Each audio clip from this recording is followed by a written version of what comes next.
Ya, Corporate Secretary PT Panin Sekuritas Tbk Pramanugraha mengatakan pembagian dividen tersebut telah disetujui dalam rapat umum pemegang saham tahunan pada 19 Juni 2026. PT Panin Sekuritas Tbk akan membagikan dividen tunai senilai Rp177,85 miliar atau setara dengan Rp250 per saham dari laba tahun buku 2025. Ya, Corporate Secretary PT Panin Sekuritas Tbk Pramanugraha mengatakan pembagian dividen tersebut telah disetujui dalam rapat umum pemegang saham tahunan pada 19 Juni 2026. Adapun kum dividen di pasar reguler dan negosiasi jatuh pada 29 Juni 2026, sedangkan ex dividen di pasar reguler dan negosiasi pada 30 Juni 2026 dan selanjutnya kum dividen di pasar tunai berlangsung pada 1 Juli 2026 dan ex dividen di pasar tunai pada 2 Juli 2026. Tanggal daftar pemegang saham yang berhak atas dividen ditetapkan pada 1 Juli 2026 dan pembayaran dividen tunai dijadwalkan pada 15 Juli 2026. Perseroan menegaskan bahwa pembagian dividen tahun buku 2025 tersebut tidak akan mempengaruhi kelangsungan usaha perseroan.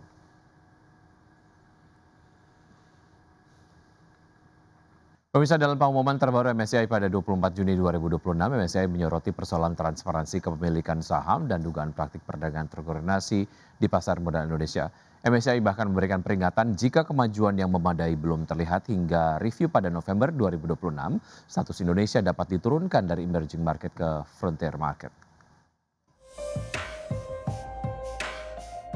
MSCI memberikan peringatan terhadap pasar modal Indonesia terkait persoalan transparansi kepemilikan saham dan dugaan praktik perdagangan terkoordinasi yang dinilai mengganggu aksesibilitas investor institusi global.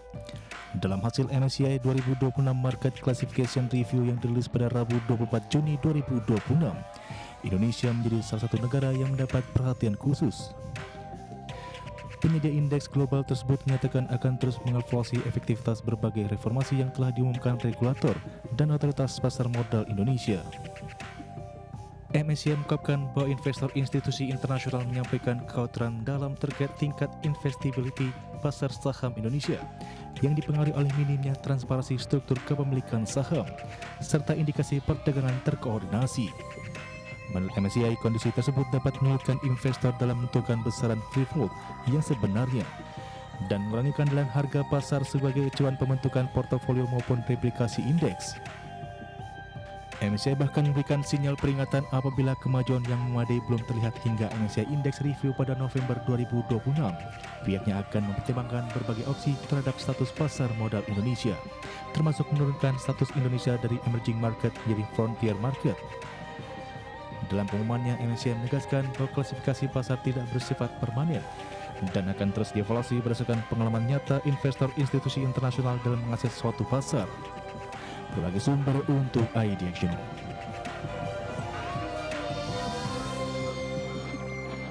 Ya, sementara itu meski MSCI dalam pengumuman terbarunya memberikan peringatan terhadap pasar modal Indonesia terutama terkait dengan persoalan transparansi kepemilikan saham dan dugaan praktik perdagangan terkoordinasi, namun lembaga penyedia indeks tersebut mengapresiasi langkah perbaikan atau reformasi yang telah diumumkan oleh regulator pasar modal Indonesia, baik OJK, Bursa Efek Indonesia maupun KSEI. Reformasi tersebut meliputi peningkatan keterbukaan pemegang saham dengan kepemilikan di atas 1%, klasifikasi investor yang lebih rinci, penerapan kerangka SHC maksud kami hingga peningkatan free float minimum menjadi 15%. Namun demikian MSCI menegaskan bahwa pengumuman kebijakan saja belum cukup karena yang menjadi perhatian investor institusi internasional adalah implementasi yang konsisten dan dampak berkelanjutan dari berbagai langkah tersebut di seluruh pasar. MSCI menyatakan akan terus menilai cakupan konsistensi serta efektivitas implementasi reformasi tersebut dalam konteks penentuan free float dan penilaian keteraksesan pasar secara lebih luas. Di saat yang sama, MSCI bahkan memberikan peringatan apabila kemajuan yang memadai belum terlihat hingga review pada bulan November 2026, berbagai opsi akan dipertimbangkan termasuk menurunkan status Indonesia dari emerging market menjadi frontier market.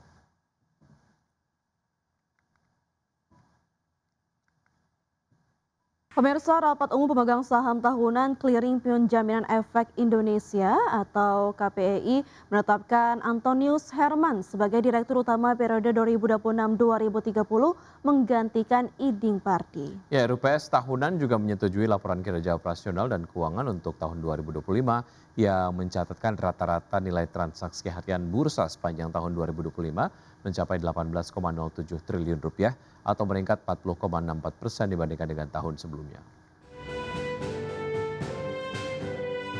Melalui rapat umum pemegang saham tahunan yang diselenggarakan Senin 22 Juni 2026, PT Clearing Penjaminan Efek Indonesia atau KPEI menetapkan Antonius Herman sebagai Direktur Utama periode 2026-2030 menggantikan Iding Pribadi yang telah menjabat sebagai Direktur Pengembangan PT Bursa Efek Indonesia. Sementara Direktur Clearing Penjaminan dan Pengawasan KPEI diduduki oleh Satya Birawa dan Direktur Teknologi Informasi dan Manajemen Proyek diduduki oleh Irmawati, serta Direktur Keanggotaan Riset dan Dukungan Bisnis diduduki oleh Ignatius Deni Wicaksono.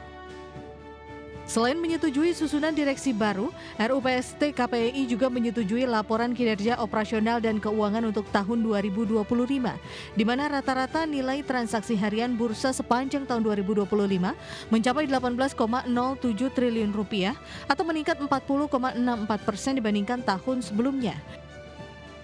Sementara untuk nilai penyelesaian transaksi mencapai sebesar 5,47 triliun rupiah dengan tingkat efisiensi transaksi mencapai 63,34%. Adapun nilai transaksi PME atau pinjam meminjam efek mencapai 118,9 miliar rupiah dan nilai transaksi triparty repo tercatat sebesar 544,98 miliar rupiah. Sedangkan untuk layanan clearing transaksi efek bersifat utang atau sukuk melalui Electronic Bond Clearing System penyelenggara pasar alternatif KPEI berhasil membukukan nilai transaksi sebesar 178,2 triliun rupiah dengan total frekuensi sebanyak 2.838 transaksi di sepanjang tahun 2025. Kinerja operasional yang cemerlang tersebut menjadikan KPEI mencatatkan laba bersih di tahun 2025 sebesar 262,22 miliar rupiah atau meningkat 75,79% dibandingkan tahun sebelumnya. Jakarta, Ricky Anwardi, IDX Channel.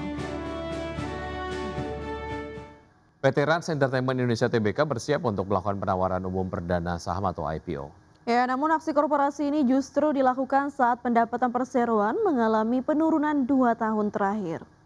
Dalam prospektus ringkasnya, Rans mencatatkan pendapatan sebesar 353,38 miliar rupiah pada tahun buku yang berakhir pada 31 Desember 2025 atau turun 13,91 year on year. Penurunan tersebut memperpanjang tren kontraksi pendapatan Rans setelah pada 2024 perseroan juga membukukan penurunan sebesar 6,24%. Sejalan dengan penurunan pendapatan, laba kotor perseroan tercatat sebesar 152,72 miliar rupiah pada tahun 2025, lebih rendah dibandingkan perolehan tahun 2024 dan 2023.